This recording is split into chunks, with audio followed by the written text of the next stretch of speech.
கிட்டத்தட்ட 4 ஆண்டுல 20,000 கோடி இந்த 10 ரூபா கூடுதலா வாங்கினதுலயே இவ்வளவு வருமானம்னா இன்னும் எத்தனை துறை இருக்குது? அத்தனை துறையில எப்படி கொள்ளையடிச்சிருப்பாங்க?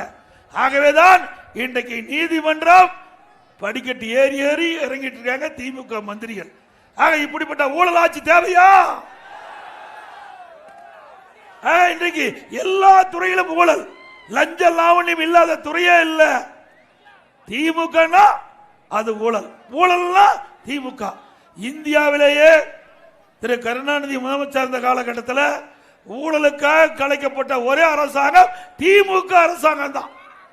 அரிசி பேர ஊழல், வீராண ஊழல், பூச்சி மருந்து ஊழல் அந்த காலத்திலேயே. அப்ப ஊழலின் ஊற்றுக்கண் திமுக. அது திருந்தவே திருந்தாது. ஏதோ தப்பி தவறி ஆட்சிக்கு வந்துட்டாங்க.